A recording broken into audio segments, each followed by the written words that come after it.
Today, being attractive might mean muscles, money, confidence, maybe even followers. But thousands of years ago, the rules were completely different. In ancient Egypt, women admired educated scribes more than warriors. In ancient Greece, ripped athletes were treated like celebrities.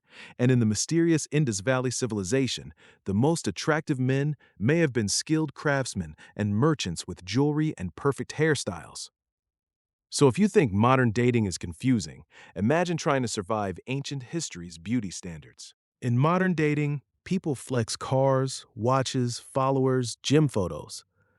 But in ancient Egypt, one of the most attractive men in society was basically a guy who could read. Seriously, a scribe, not a warrior, not a bodybuilder, not some pyramid lifting superhero. A dude with ink and paperwork. And honestly, it made perfect sense, because in ancient Egypt, being literate was insanely rare. Most people worked brutal jobs under the sun, farming, hauling stone, construction, mining. Life was hard. But scribes, they worked indoors, wore clean clothes, had stable incomes, and worked directly with temples or the government. They understood taxes, laws, trade, religion, basically the entire system holding Egypt together. So imagine you're an Egyptian woman around 1500 BC.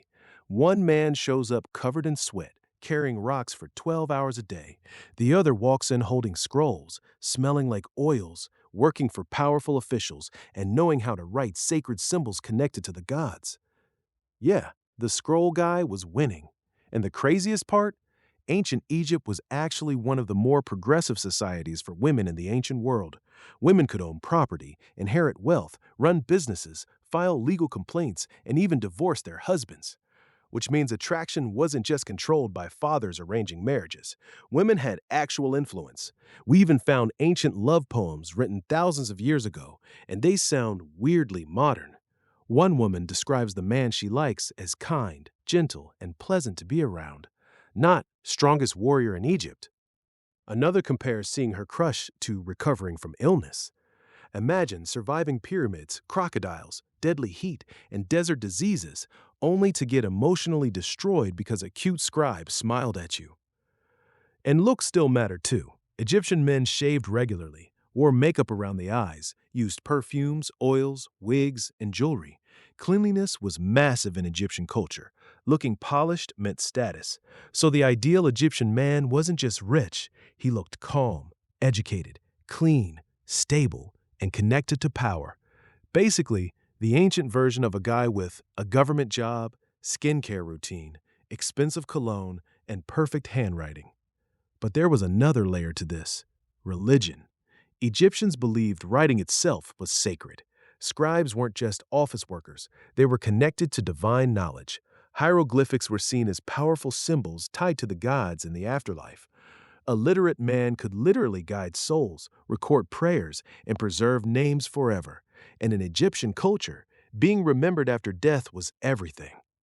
So when a scribe wrote your name into history, that wasn't just attractive, that was immortality.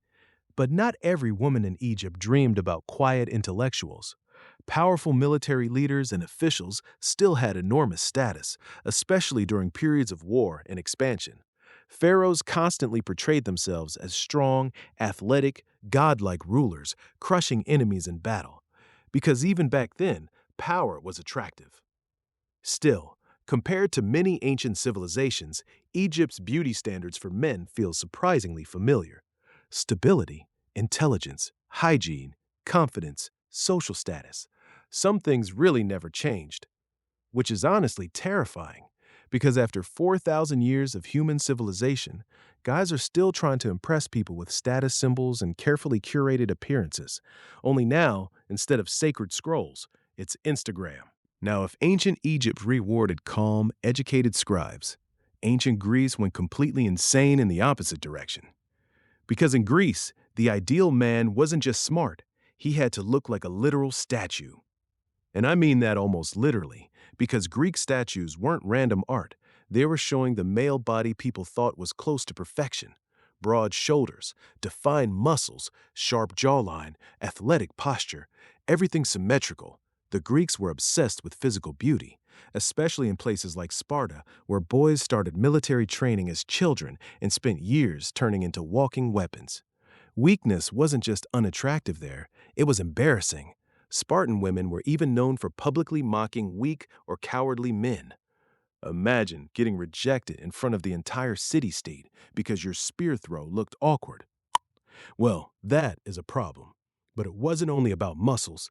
In Greece, athletic ability meant discipline, status, health, and sometimes even divine favor. Winning huge sporting events like the ancient Olympics could turn a man into a celebrity across the Greek world.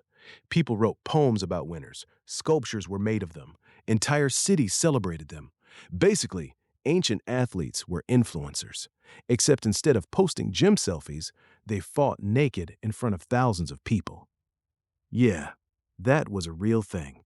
Greek athletes often competed completely naked because the body itself was seen as a symbol of excellence.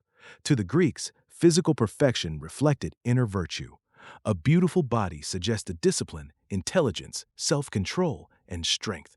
Which sounds inspiring until you realize this meant Greek men were under insane pressure to look perfect all the time. Ooh, imagine living in a society where every public gathering feels like a fitness competition. Temples, sculpted abs everywhere. Public baths, muscular dudes everywhere. Sports arenas, oiled up warriors sprinting around in the sun. Even philosophers couldn't escape it. And that's the funny part about ancient Greece. Today, we imagine philosophers as old men sitting around thinking deep thoughts, but many Greek philosophers believed physical fitness and intelligence were connected. Plato himself reportedly trained in wrestling. The word gymnasium actually comes from the Greek word gymnos, meaning naked. So yes, the birthplace of Western philosophy was also filled with sweaty, shirtless men discussing the meaning of existence.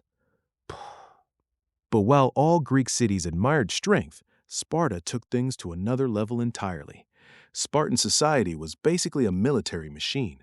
Boys left home young and entered brutal training systems designed to eliminate weakness, hunger, pain, fighting, all normal parts of life. Men were expected to become fearless soldiers capable of protecting the city at all costs. And Spartan women? They were famous across the ancient world for being unusually outspoken and confident. Unlike women in many societies, Spartan women exercised publicly, owned property, and openly valued strong husbands capable of producing healthy children and defending Sparta. So attraction there became tied directly to survival. A weak husband wasn't just unattractive, he was dangerous.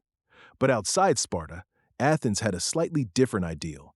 Athenians still admired athletic beauty, but intelligence, public speaking, and social charm mattered too.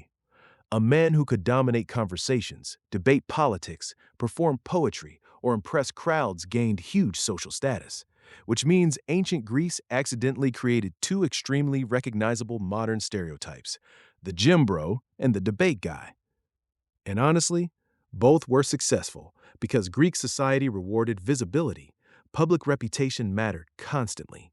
Men competed in athletics, politics, philosophy, military service, and art, all while being watched and judged by the community. Status was public.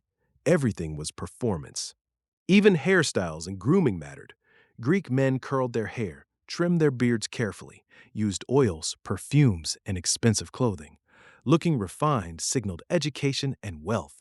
So despite all the warrior imagery, the Greek ideal wasn't just brute force, it was balance, strength, beauty, intelligence, confidence, social skill, the complete package.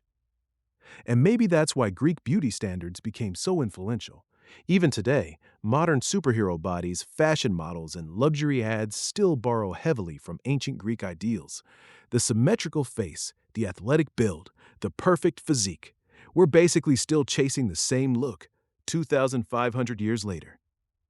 Which is honestly a little terrifying, because somewhere in ancient Greece, there was probably a guy staring into polished bronze like, bro, my shoulders aren't symmetrical. And after thousands of years of civilization, technology, and progress, human insecurity survived everything. By the time we reach the mysterious Indus Valley civilization, everything changes again. Because unlike Egypt with its powerful pharaohs, or Greece with its obsessive gym culture, the Indus Valley civilization feels almost quiet. And that's what makes it so fascinating. These people built some of the most advanced cities on Earth nearly 4,000 years ago. Perfect street grids, massive trade networks, sophisticated drainage systems, standardized bricks, indoor bathrooms. Meanwhile, most ancient civilizations were still throwing waste into the street, and the Indus people were out here designing urban plumbing. Honestly, they may have been cleaner than some modern cities. But here's where things get strange. Unlike Egypt or Mesopotamia, archaeologists haven't found giant statues of kings, massive royal tombs, or dramatic war monuments everywhere. There's very little evidence of huge armies or rulers constantly flexing power, which suggests something very different about their society. Status may not have come from being a warrior, it may have come from being useful. Think about it. In a civilization built around trade, engineering, craftsmanship, and organized cities, the most respected men were probably skilled specialists, merchants, jewelers, builders, traders, ritual leaders, the guys who actually kept the civilization running. And honestly, the archaeological evidence kind of supports this. Excavations found beautiful jewelry, carefully styled figurines, decorated clothing, and detailed craftsmanship everywhere. Even male figurines sometimes appear well-groomed, ornamented, and fashionable. So while Greece admired giant muscles, the Indus world may have admired competence. Imagine an ancient woman in the Indus Valley watching two men walk through the city. One is physically strong, but doesn't really do much. The other designs drainage systems, manages trade routes, owns valuable goods, and somehow keeps water flowing through an entire city. Yeah, the plumber-engineer guy was probably doing just fine. And there's another interesting clue. Some researchers believe parts of Indus society may have been relatively egalitarian compared to other ancient civilizations. There are theories that some communities may even have been matrilocal, meaning husbands sometimes moved closer to the wife's family after marriage. If true, that changes social dynamics completely, because instead of brute domination, attraction may have depended more on cooperation, reliability, and social value, which honestly feels weirdly modern. But the biggest mystery? We still can't fully read their writing. That's what makes the Indus Valley civilization so haunting. We can see their cities, their jewelry, their technology, their daily life, but their voices still silent. We don't know their love poems, their jokes, their arguments, their beauty advice.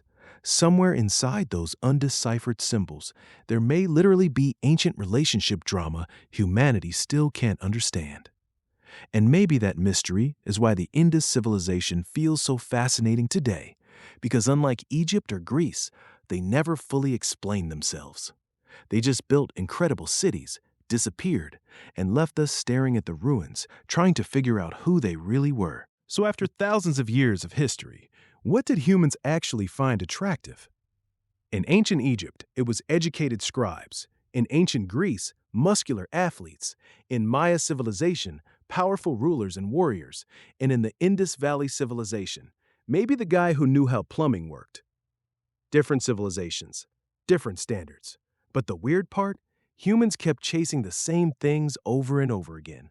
Status, security, power, confidence. So maybe modern dating isn't actually modern at all. We just replace sacred temples with social media.